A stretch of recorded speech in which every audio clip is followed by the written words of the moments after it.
to be focusing on the gluteal muscles.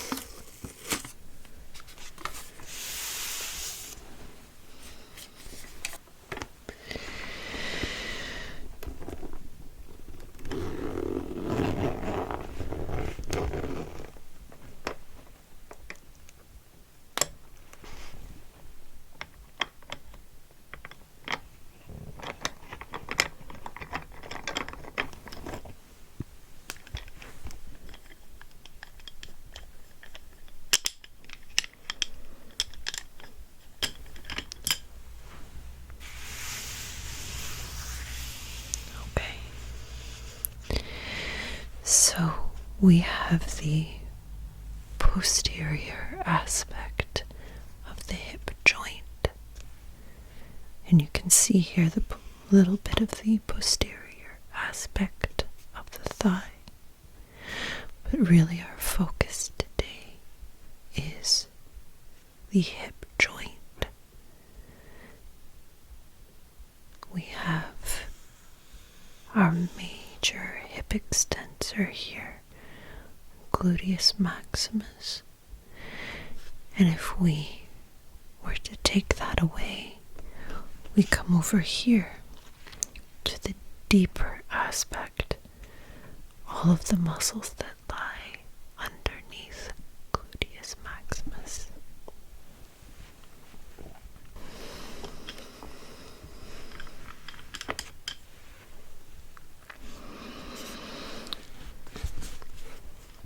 Gluteus maximus.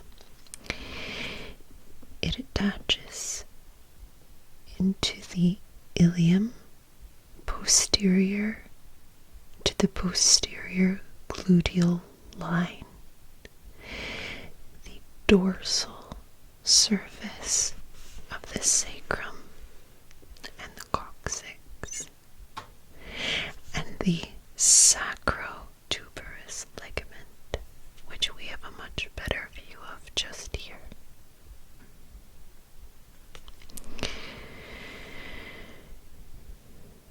Now, most of the fibers end in the iliotibial tract or the iliotibial band, which inserts into the lateral condyle of the tibia, so that's beneath the knee.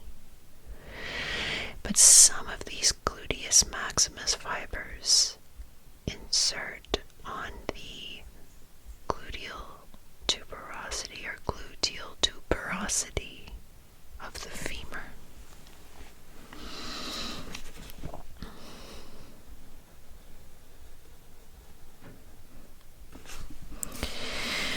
So I'm going to outline gluteus maximus here.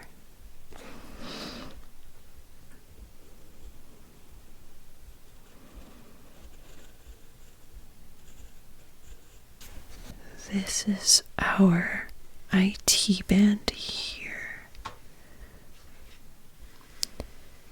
So, just going to make that distinction, though it all sort of blends in together.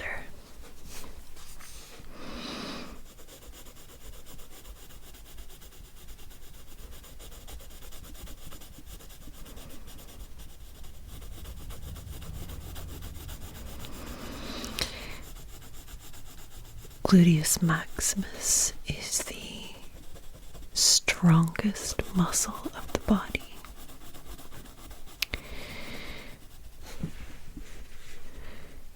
It's innervated by the inferior gluteal nerve, L5 to S2. It extends the thigh at the hip, and it assists in its lateral rotation.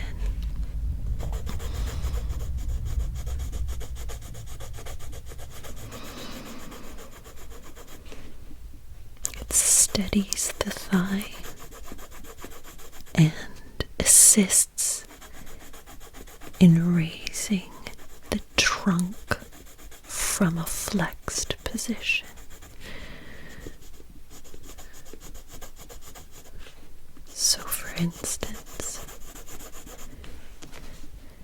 if you are bent over, say in a forward fold in yoga, and you straighten yourself up, Gluteus maximus is going to assist with that.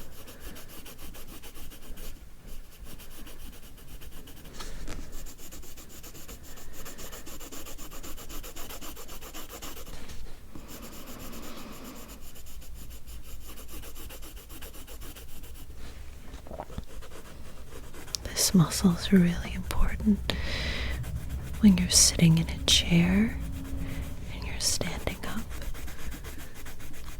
Gluteus maximus powers that action.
So the next muscle we're going to color is Gluteus medius.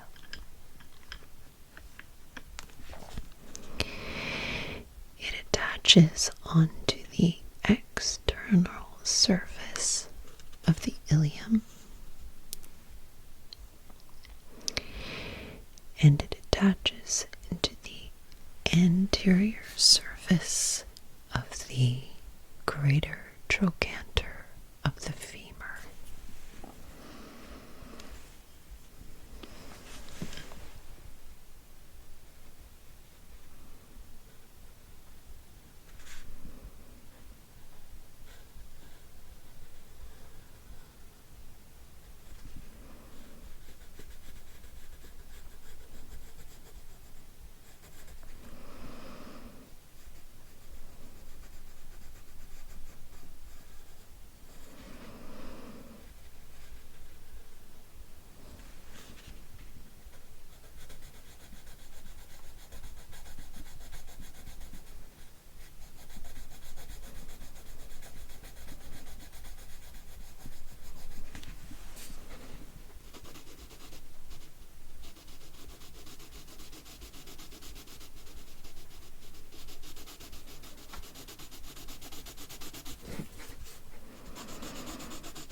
So this here is our Gluteus medius.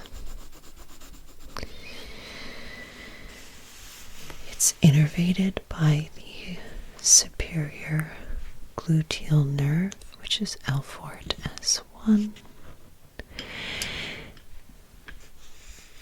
Gluteus medius abducts and medial or internally rotates the thigh at the hip.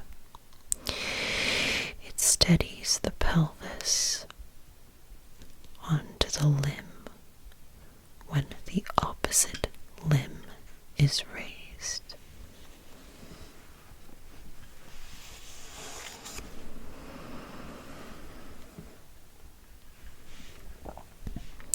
So now we're going to move on to the deeper muscles of the posterior hip. So if we were to cut away gluteus maximus and gluteus medius, these are the muscles that lie underneath.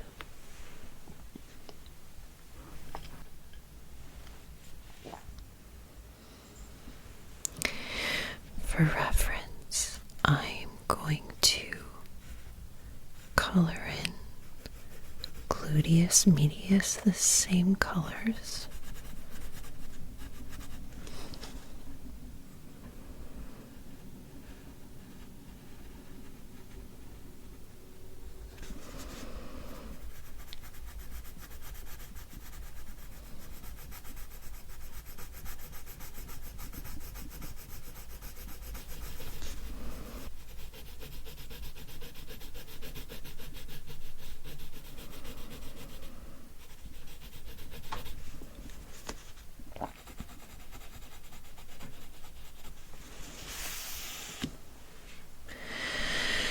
So that's our gluteus medius that's been cut away.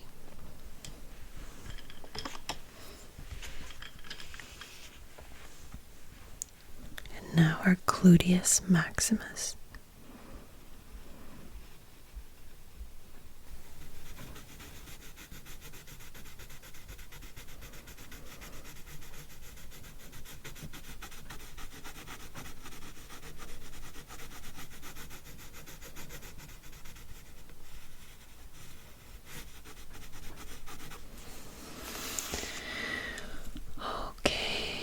So we're going to move on to our gluteus minimus.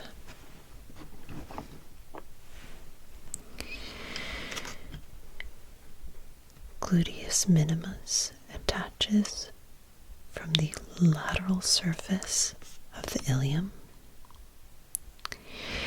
and attaches to the anterior surface of the greater trochanter.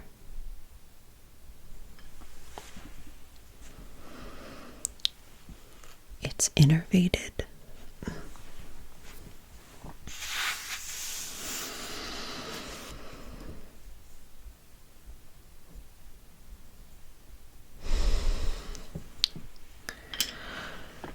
Okay.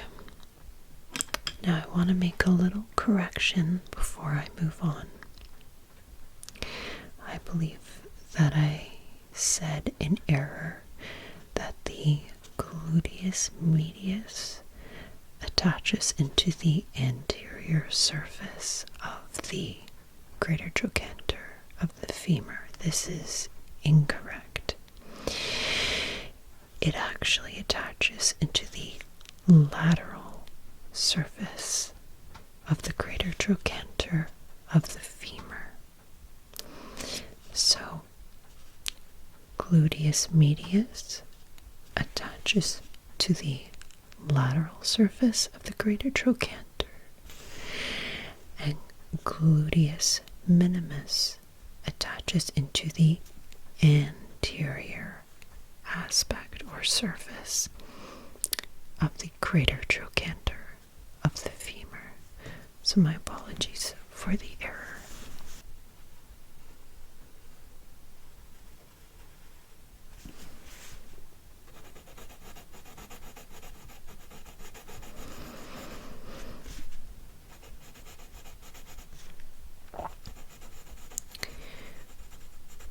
Gluteus minimus is innervated by the superior gluteal nerve, L4 to S1.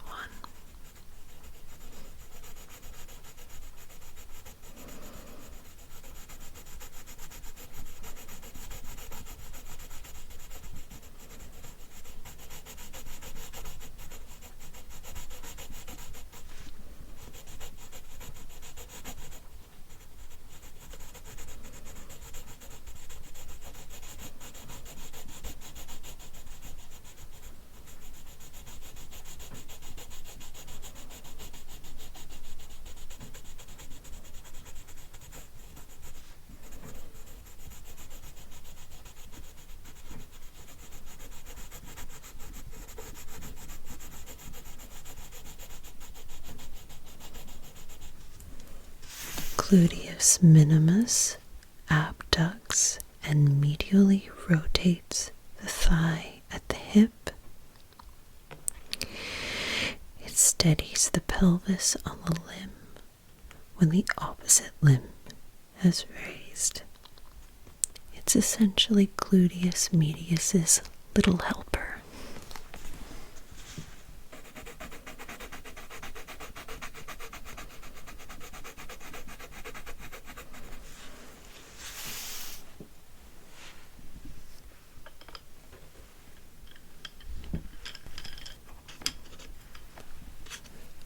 Our next muscle is piriformis.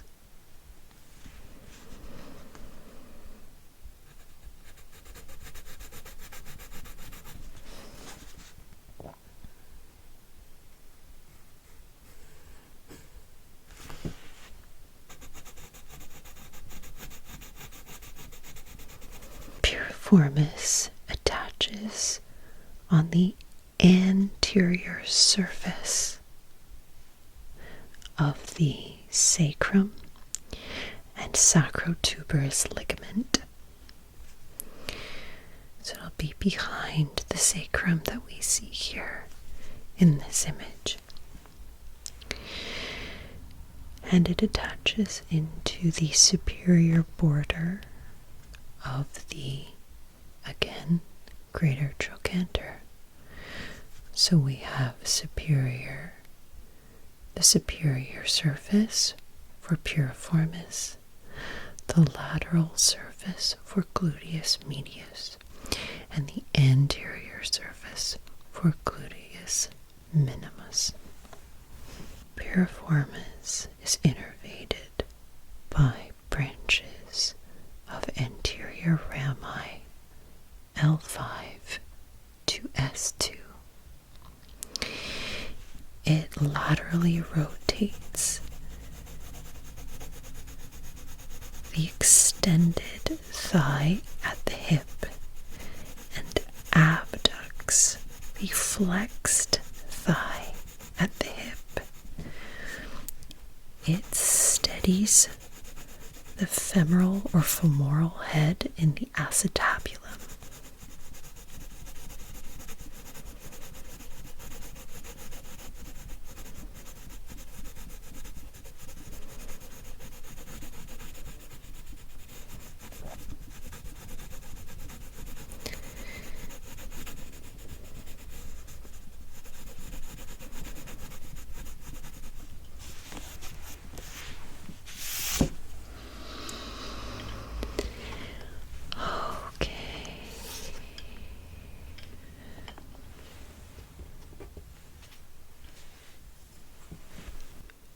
Obturator internus. It attaches from the pelvic surface of the obturator membrane and surrounding bones, and attaches into the medial aspect of the greater trochanter of the femur. It is innervated by the nerve 2 obturator internus L5S2. This muscle is a lateral rotator of the hip. When the thigh is extended and it abducts a flexed thigh at the hip and steadies the femoral head in the acetabulum.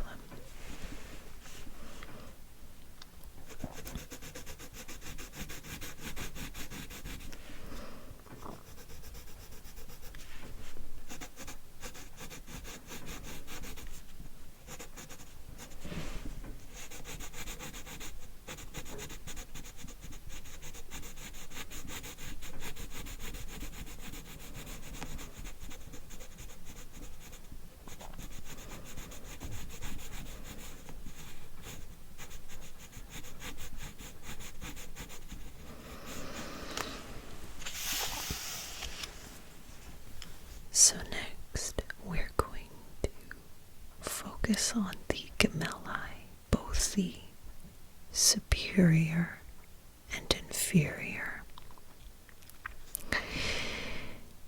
These two muscles are separated by Obturator internus.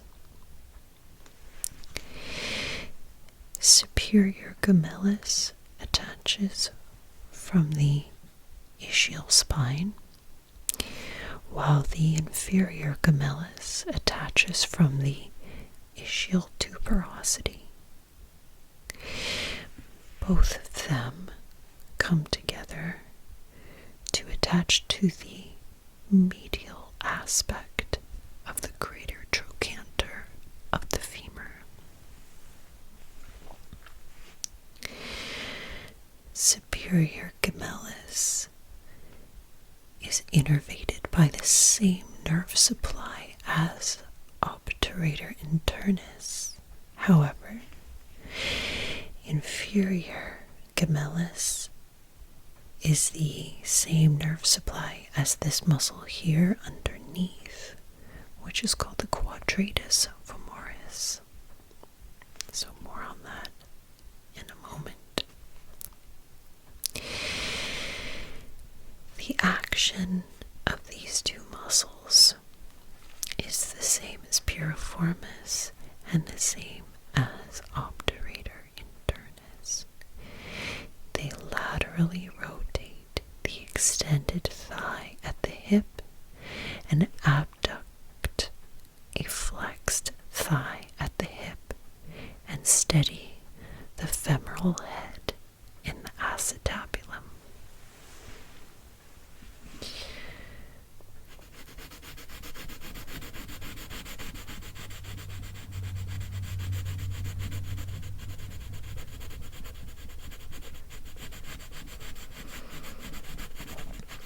So that is our superior gemellus. And here we have our inferior gemellus.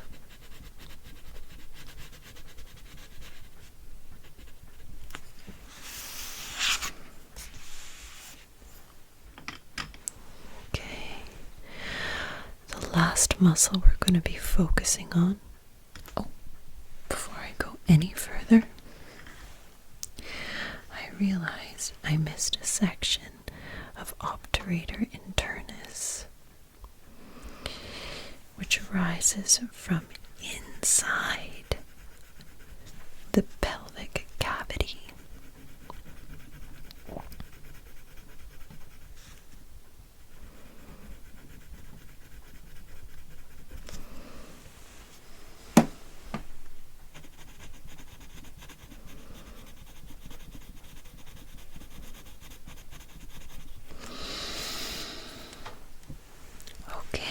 So, lastly, we're going to focus on Quadratus femoris. Let's see, what color?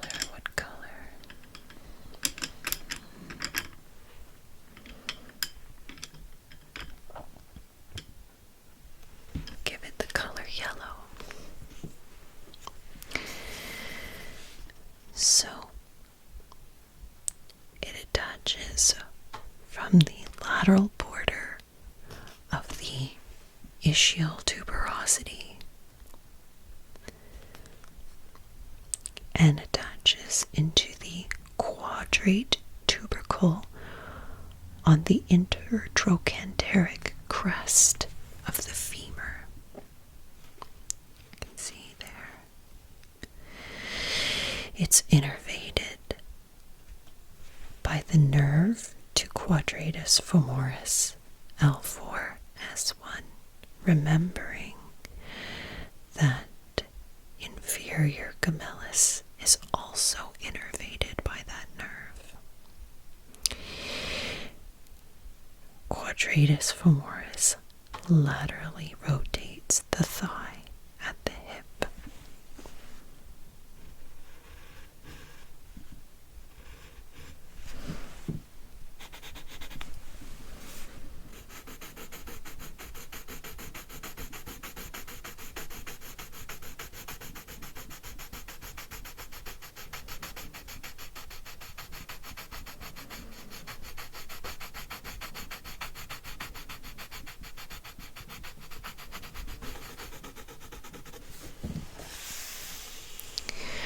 So there you have it. The muscles that extend and laterally or externally rotate the thigh bone in the hip joint.